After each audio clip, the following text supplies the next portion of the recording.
Makanya di bab fakta itu Allah ngendikan waman azlamu mimman abadani li jannatin aw narin laulam akhluq jannatan wala naron alam akun ahlan al-uto'ah. Siapa yang lebih zalim ketimbang orang yang menyembah saya yang karena takut surga atau ingin masuk surga atau takut neraka. Andai kan saya sebagai Tuhan tidak menciptakan surga atau neraka, apa terus saya tidak dituhankan? Umpama pangeran raga swarga neraka tetap pangeran tora, tetap pangeran kan? Jadi ilmu itu beda dengan rasa, ilmu itu pasti objektif. Nah, dulu saya ulang lagi, orang kafir itu dijak begitu itu mau. Sehingga ketika mereka Islam hari pertama saat itu juga langsung ikhlas karena logikanya permanen. Saya beri contoh ya. Orang kafir itu kan pernah nganggap fungsi Lata, Uzza, Hubal, Manat itu setingkat sama Allah. Padahal mereka adalah oleh mereka dianggap syarik, dianggap setara, dianggap mitra, dianggap sederajat dengan Allah. Sehingga mereka diceritakan Allah balhum qaumu ya'dilun. Mereka komunitas kaum yang menyamakan selain Allah dengan Allah. Padahal gak mungkin kan, selain Allah setara dengan Allah kan gak mungkin. Iku dulu lan nerangno kangelane sak boleh. Cara gurune kuwi. Iki gurune Kanjeng Nabi Muhammad sallallahu alaihi wasallam. Iku nerangkan sekali itu orang kafir paham semua dan semuanya masuk Islam. Itu hebatnya bayinah hatta ta'tiyahumul bayin. Nabi cara nerangkan diajari Allah begini. Misalnya saya kerja keras, kemudian beli Innova. Ya, atau adol warisan beli Innova. Kemungkinannya kan kerja keras atau warisan. Utawa ngerayu mertua kelar tuku Innova, kemungkinan itu. Sing rodok dake itu jalur pintas ngerayu mertua. Lewat bojone maksudnya. Semacam-macam lah. Apapun itu ciri khas pemilik itu nggak ingin orang lain itu setara dengan dia. Kue kerja keras nabung puluhan tahun beli Innova, kemudian teman kamu udah ikut beli, cara menguasai Innova itu sama dengan kamu. Nak nyiler atau pamit atau bengsini, sok enak ide. Kue mangkel gak kira-kira? Kamu punya rumah, terus ono wong mlebu sonang-sonong kayak pemilik, kamu mangkel tak? Mangkel. Nah, Allah cara membuat tamsil itu ya begitu. Halakum mimma malakat aimanukum min syuraka'a fi ma razaqnakum fa antum fihi sawa takhafunahum ka khifatikum anfusakum. Coba kalau kamu punya barang, kata Allah, kamu punya barang, punya sesuatu dan itu milik kamu karena kamu yang beli. Kemudian ada orang lain yang cara memilikinya sama dengan kamu. Mau enggak kamu seperti itu? Ya tidak mau Muhammad, ini milik saya kok ada orang lain yang merasa setara dengan saya, tidak mau saya. Kalau orang lain mau pinjem ya harus ngemis-ngemis lah, harus dodok-dodok. Ya seperti itu Allah itu bumi itu yang menciptakan Allah sendiri. Kemudian kamu menyertakan orang yang dia ikut menciptakan setara dengan Allah, ini apa-apaan? Oke mat, kalau gitu Allah la syarikalah. Jadi itu tamsil apa? Saya ulang lagi ya, kalau kamu beli Innova, mau nggak ada orang lain yang cara menguasai Innova itu setara dengan kamu? Mau nggak? Nggak mau kan? Bahkan istri saja nak nganggu kudu pamit. Nak lagi nengan, arawan nengan ya oleh. Tapi apapun itu kan tetap saja harus pamit, harus prosedur. Namanya ndak ikut punya. Nah itu kemampuan ini yang mulai hilang di umat Rasulullah. Jadi Nabi itu punya fatona. Fatona itu kecerdasan untuk memberi penjelasan. Disebut orang kafir itu tidak akan infikak, tercerabut dari cara berpikir mereka, munfakin hatta ta'tiyahumul.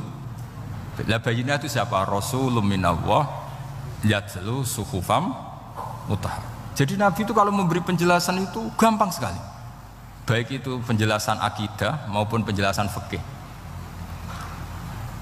Dulu di Medina itu abkhosun nasi kailan. Orang Madinah itu orang paling curang kalau dagang dulu sebelum Rasulullah datang.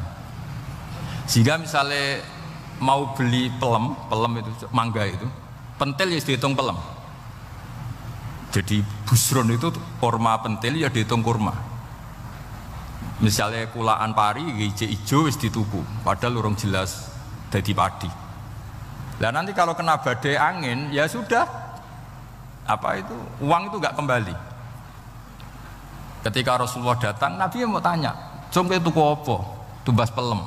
Sekarang satu pohon pelem dituku 2 juta, itu rego pelem ta rego pentil? Mbak sampean jawab ya. Pentil kan gak ono regane sak meneh niku. Ndak ketika dibayar 2 juta itu rego pentil apa rego pelem? Pentil lho mboten. Ketika pentil sak meneh dituku 2 juta satu pohon itu rego pelem atau rego pentil? Pelem kan? Sekarang faktanya pentil apa pelem? Pentil.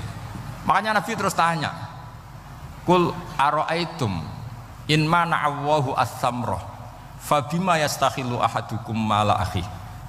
Banyak tak apa loh hadis-hadis. Andai kan nanti pentil ini kena angin, kemudian 2 juta itu bayari apa coba? Diarani bayari pelem rantuk pelem, dibayari pentil, pentil itu regane 2 juta, dipangan ora kena. Akhirnya orang Madinah sadar betapa buruknya sistem perdagangan mereka. Wong pentil kok diregani 2 juta. Semenjak itu ada fikih boleh jual pentil itu ba'da budui sholahiyah, setelah jelas-jelas jadi pelem. Paham ya? Dan Nabi cara nerangkan gampang, fabima yastakhillu ahadukum mala akhi. Lalu alasan halal itu apa? Kamu mengambil uang 2 juta atas nama apa?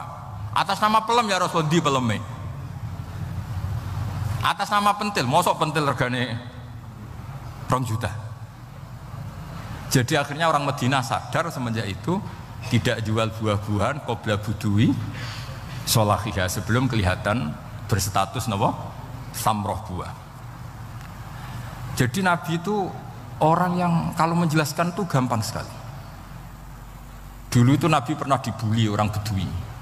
Nabi pernah ngendikan la adwa wala tiarota wala hamah, tidak ada penyakit menular. Ya ada orang Bedui itu iseng itu ya iseng. Ada unta gudiken, dijejero unta waras. Akhirnya sing waras melok gudiken. Si Bedui ya rodok kurang ajar. Rasulullah ditimbali, ya rodok kacau ngene. Alhamdulillah agak orang kudus nih. Ya Rasulullah, katanya engkau tidak ada penyakit menular. Ini onta ini tidak gudikan, tak jejeri yang gudikan ikut gudikan. Terus Nabi banget pinter ya. Dikira Nabi itu kan kalah kan. Nabi jawabannya enak. Faman a'dal awala. Semua rawi membaca al awala. Mongko te sapa ada maringi nular sapa man al awala sing pertama. Ya nek iki jarimu ketularan iki, lagi ketularan sapa? Sing pertama gudiken. Wah iku asli lah ya, maksudku ya sing iki. Jadi Nabi itu gak pernah kalah kalau argumentasi. Nah sekarang banyak umatnya Nabi tambah soleh itu tambah rapati iso mikir biasanya. Makanya Mbah Mun terkenal bikin jargon zada khusyuan zada jahlan ini. Karena kemampuan fatona itu juga harus diwaris. Saya beri contoh, ini ngaji hujah, ini masih ngaji tentang Quran. Biar kamu tahu kualitas Quran itu mukjiz betul. Ini tak bacakan 2 kitab, yang permanen itu Bukhari. Saya bawa usul fikih yang dikarang Abu Bakar Al-Baqilani, gurunya Imam Haromen. Jadi mbah gurunya Imam Ghazali. Imam Ghazali ngaji Imam Haromen, Imam Haromen ngaji namanya Syekh Abu Bakar Al-Baqilani. Itu orang top, orang terkenal sekali. Itu ngarang kitab namanya I'jazul Quran, itu yang dipakai hampir semua ulama itu. Saya pernah belajar itu pas musim haji, saking sakralnya kitab itu tak baca berkali-kali pas musim haji, I'jazul Quran. Orang kafir itu kan otaknya sudah error, tapi kandanannya angel. Dan itu kalau kita salah ngelola argumen itu bisa kalah ya. Saya beri contoh ya. Ketika Nabi Musa memaklumatkan sebagai nabi, itu Fir'aun tanya, "Wama Rabbul Alamin?" Lalu Tuhan Rabbul Alamin itu siapa? Jawabnya Musa agak normatif, Rabbus samawati wal ard, yang nuhani langit dan bumi. Fir'aun enak aja, gampang. Ma'alim tulakum min ilahin ghairi, saya jalan-jalan kemana-mana yang dituhankan di bumi saya, berarti ya saya Tuhan. Soal kemungkinan Tuhan di langit, terus Haman dipanggil. Haman itu arsitekturnya Fir'aun. Ya Haman ibnili sorhal la'ali abluhul asbab as-samawati fa'attoli'a ila ilahi Musa. Haman bikinkan piramida yang tinggi supaya saya bisa melihat Fir'aun. Tuhannya siapa? Musa. Wa inni la'udzunuhu kadziba. Diulang beberapa ayat. Ada yang wa inni la'udzunuhu minal kadzibin, itu ada beberapa ayat mengulang. Musa kan kaget. Oh ini nak piramida dadi Fir'aun munggah mesti ra roh pangeran. Wong sing aku nabi ora tau roh langsung pemenang santri ta bareng ora roh. Ini kan Fir'aun, Musa akhirnya bingung. Jadi misalnya munggah tenan mesti ra roh Allah. Padahal kata Musa, kata siapa Fir'aun? ibnili sorhal la'ali abluhul asbab as-samawati fa'attali'a ila ilahi Musa. Kemudian saya bisa melihat Tuhannya siapa? Musa. Wah jare Musa, wah prono iki nak munggah tenan tetep ra roh Allah, jare Allah gak ono. Wong Firaun wis kadung geblek. Angger gak roh berarti gak ono. Apa yang dilakukan Nabi Musa? Beralih argumen. Saya ulang lagi, beralih argumen. Ya sudah, definisinya tidak seperti itu. Tuhan definisinya tak rubah. Rabbukum wa rabbu abaikumul awalin. Sing mengerani buyutem. Wah itu langsung sak majelis separuh itu iman. Wah ini nak Fir'aun pangeran, buyut-buyutnya rano pangeran. Karena pangerannya datang terlambat. Ini aneh, pangeran dhisik buyute piye? Wong buyute ra pangeran kok putune pangeran. Akhirnya Fir'aun langsung cara Jawa semane wah entek. Nah, makanya kalau Syekh Nawawi ngendikan, kalau debat kok wis muring-muring wis ra ilmiah. Makanya terus Fir'aun la as'alannaka minal masjunin, tak penjara gue. Dia sudah ada ilmiah lagi. Ketika Rabbus samawati wal ardi, Fir'aun masih berusaha ilmiah. Saya kemana-mana dituhankan fil ardi, maksudnya di bumi. Soal kemungkinan di langit, saya nanti bikin bangunan, mau lihat Tuhanmu Musa. Tapi ketika dipojokkan dengan Rabbukum wa rabbu abaikumul awalin, yang nuhani nenek moyang kamu, entek Fir'aun. Waduh, aku di bapak di mbah. Mbahku yura pangeran kok putune pangeran. Berarti mbahku tanpa apa? Pangeran. Wah ribet. Penjara Musa. Jadi emosi dia karena sudah enggak bisa debat sudah. Jadi semua nabi itu ciri khasnya itu punya kemampuan argumentatif. Makanya nabi itu harus fatona, harus punya kecerdasan. Dan itu juga yang dilakukan Quran ketika nafyu uluhiyati ghairillah, ketika menafikan bahwa selain Allah itu pasti tidak Tuhan. Ya tadi, kalau Allah itu punya pesaing sebagai Tuhan, ya namanya Tuhan, reputasinya ya aruni madza khalaqu minal ardi am lahum syirkun fis samawat.